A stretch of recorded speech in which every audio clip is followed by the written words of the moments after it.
11. The Automobile. For 3 days everybody hunted all over the house for Margolo without finding so much as a feather. "I guess she had spring fever," said George. "A normal bird doesn't stay indoors this kind of weather." "Perhaps she has a husband somewhere and has gone to meet him," suggested Mr. Little. "She has not," sobbed Stuart bitterly. "That's just a lot of nonsense." "How do you know?" asked George. "Because I asked her one time," cried Stuart. "She told me she was a single bird." Everybody questioned Snowball closely, but the cat insisted he knew nothing about Margolo's disappearance.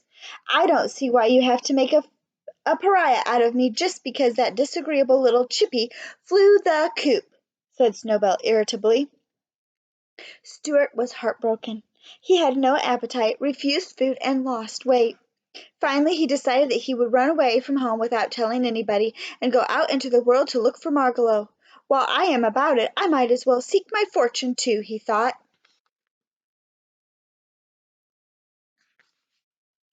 Before daybreak the next morning he got out his biggest handkerchief, and in it he placed his toothbrush, his money, his soap, his comb and brush, a clean suit of underwear, and his pocket compass.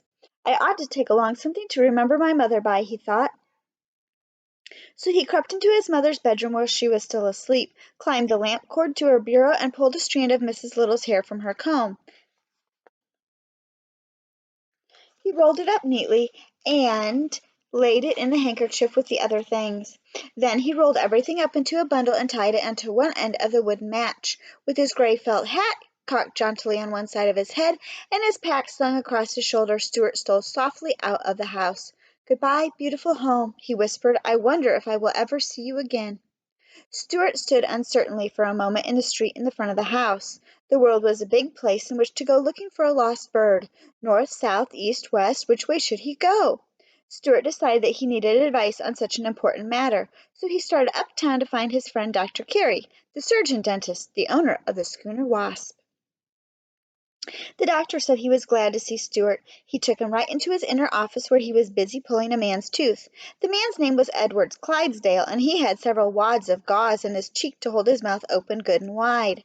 The tooth was a hard one to get out, and the doctor let Stuart sit on his instrument tray so they could talk during the operation. "This is my friend Stuart Little," he said to the man with the gauze in his cheek. "How, Stuart," replied the man, as best as he could. "Very well, thank you," replied Stuart. "Well, what's on your mind, Stuart?" asked Dr. Carey, seizing hold of the man's tooth with a pair of pincers and giving a strong pull. "I ran away from home this morning," explained Stuart. "I am going out into the world to seek my fortune and look for a lost bird. Which direction do you think I should start out in?" Dr. Carey twisted the tooth a bit and racked it back and forth. "What color is the bird?" he asked. "Brown," said Stuart. "Better go north," said Dr. Carey. "Don't you think so, Mr. Clydesdale?" "'Oo can enter ark," said Mr. Clydesdale. "What?" said Stuart. "'Oo can enter ark," said Mr. Clydesdale. "He says look in Central Park," explained Dr. Carey, tucking another big wad of gauze into Mr. Clydesdale's cheek. "And it's a good suggestion. Oftentimes people with decayed teeth have sound ideas. Central Park is a favorite place for birds in the spring."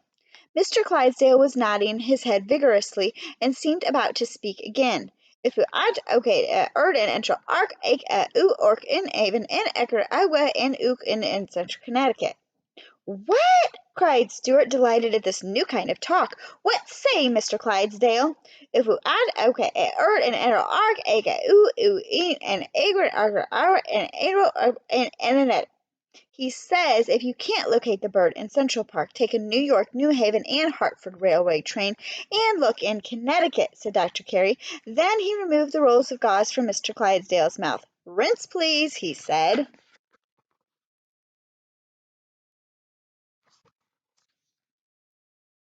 Mr. Clydesdale took a glass of mouthwash that was beside the chair and rinsed out his mouth. "Tell me this, Stuart," said Dr. Carey. "How are you traveling? On foot?"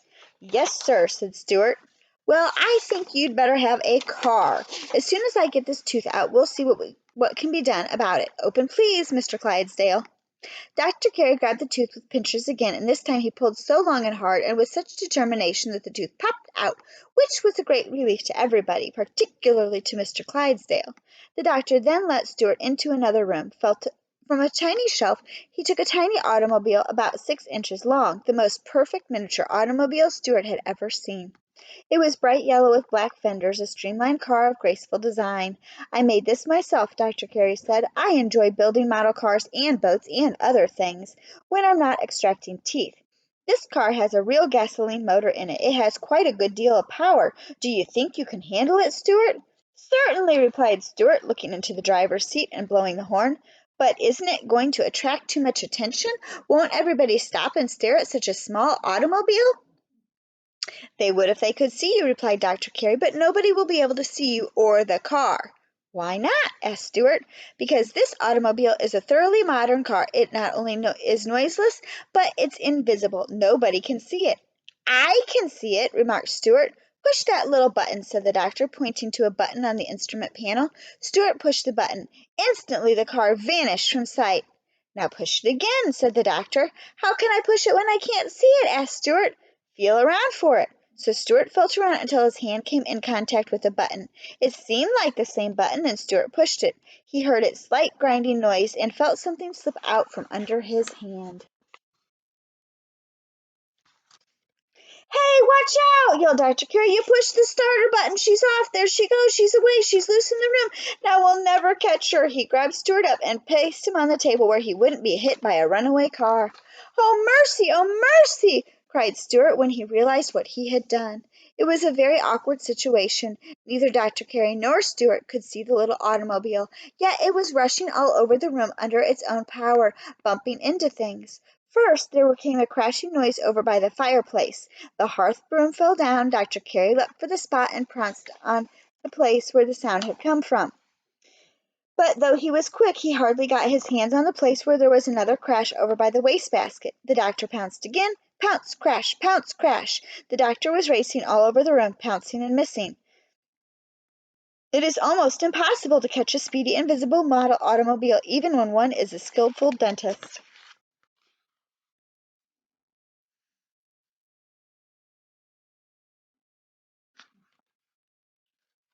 "Uh-oh!" yelled Stuart, jumping up and down. "I'm sorry, Dr. Carey. I'm dreadfully sorry." "Get a butterfly net," shouted the doctor. "I can't," said Stuart. "I'm not big enough to carry a butterfly net." "That's true," said Dr. Carey. "I forgot. My apologies, Stuart." "The car is bound to stop sometime," said Stuart, "because it will run out of gas." "That is true," said the doctor, and so he and Stuart sat down and waited patiently until they no longer heard any crashing sounds in the room. Then the doctor got down on his hands and knees and crawled cautiously all over, feeling here and there, until at last he found the car. It was in the fireplace, buried up to its hubs in wood ashes. The doctor pressed the proper button, and there it stood in plain sight again, and its front fenders crumbled, its radiator leaking, its headlights broken, its windshield shattered, its right rear tire punctured, and quite a bit of yellow paint scratched off the hood.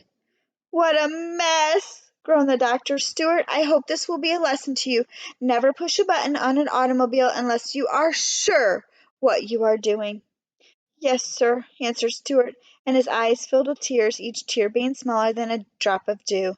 It had been an unhappy morning, and Stuart was already homesick. He was sure that he was never going to see Margalo again.